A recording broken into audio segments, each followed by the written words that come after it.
झारखंड सरकार राज्य को एक नए आर्थिक और तकनीकी केंद्र के रूप में विकसित करने की बड़ी तैयारी में जुटी है।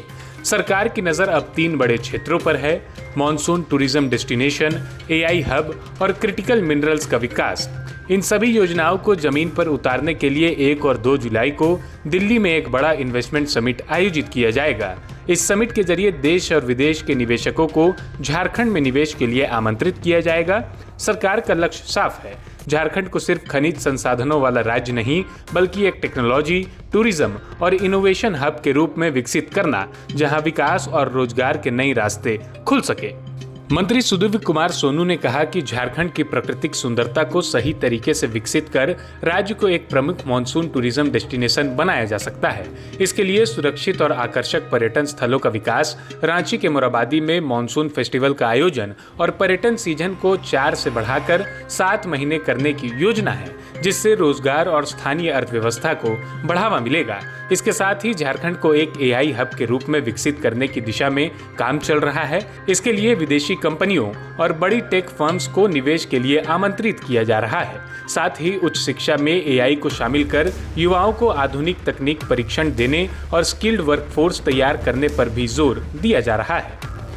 इसके अलावा सरकार क्रिटिकल मिनरल्स के क्षेत्र में भी बड़ी संभावनाएं देख रही है। झारखंड के खनिज संसाधनों के बेहतर उपयोग और संबंधित उद्योगों के विकास के लिए काम हो रहा है, जिसके लिए इंग्लैंड की यूनिवर्सिटीज और अंतर्राष्ट्रीय कंपनियों के साथ भी बातचीत की गई है। टूरिज्म का तीनों को ही नेशनल लेवल पर शोकेस करने की मंशा है सरकार की। हम ये बताना चाहते हैं कि आईटी में हमारे पास संभावनाएं असीमित हैं। इंडस्ट्री झारखंड को बताने की ज़रूरत नहीं है। टूरिज्म में हम असीमित संभावनाओं को प्रदर्शित करना चाहते हैं दिल्ली के लेवल पर, और मुझको लगता है कि इस 2 दिवसीय कार्यक्रम का निश्चित रूप से फलाफल राज्य के हित में आएगा। सर, डिपार्टमेंट का आर्टिफिशियल इंटेलिजेंस पे भी काफ़ी ज़्यादा फोकस है। क्या अलग सेशन या पॉलिसीज ताकि या कुछ क्लस्टर वगैरह सब भी? देखिए, 2 चीज़ें जुड़ी हुई हैं। आईटी डिपार्टमेंट कहीं ना कहीं हायर एजुकेशन से भी जुड़ता है। जब हम हायर एजुकेशन में आईटी या आर्टिफिशियल इंटेलिजेंस के मुद्दे पर जब पढ़ाई की दिशा में आगे बढ़ रहे हैं, तो हम लोग लास्ट टाइम जो इंग्लैंड गए थे, वहाँ भी जो वर्ल्ड फेम यूनिवर्सिटीज़ हैं, उससे एआई से लेकर क्रिटिकल मिनरल तक के एक्सप्लोरेशन के मुद्दे पर चर्चा हुई थी। बहुत सारी कंपनियों ने इंटरेस्ट भी दिखाया था। क्रिटिकल मिनरल के एक्सप्लोरेशन के लिए हम लोग हब एंड स्पोक मॉडल पर चीज़ों को इस्टेब्लिश भी यहाँ करना चाहते थे, और मुझको लगता है कि दिल्ली में जाकर जब कॉन्क्लेव होगा तो इसके फ़ायदे निश्चित रूप से मिलेंगे, और जिन प्रयासों को पूरी गति नहीं मिल पाई थी, इसके बाद उनको गति मिलेगी। विदेशी कंपनियां भी हिस्सा लेंगी इसमें? जो काउंटर पार्ट हमारे से लगातार जुड़े हुए थे इंग्लैंड के, हम लोग प्रयास करेंगे कि उनको भी हम लोग इन्वाइट करें, और भारत के आईटी के, आर्टिफिशियल इंटेलिजेंस के, एआई के जो जायंट्स हैं, उनके साथ मिलकर हम लोग झारखंड में इन चीज़ों की शुरुआत करें। सर, आपने एक बार कहा, क्या ये सोच होगा सर, स्पेशल फोकस होगा कि जो मॉनसून के दौरान का टूरिज्म है कि लोग? देखिए, महत्वपूर्ण विषय ये था कि टूरिज्म का विंडो हमारा मुश्किल से मुश्किल 4 से 5 महीने का है। आप अगर इसको देखें इस तरीके से, तो अक्टूबर के बाद से शुरू होकर फरवरी तक समाप्त हो जाता है। अगर हम मानसून को भी इस विंडो में शामिल करते हैं, तो हमारे पास 7 महीने से ज़्यादा का टूरिज्म का विंडो हो जाता है।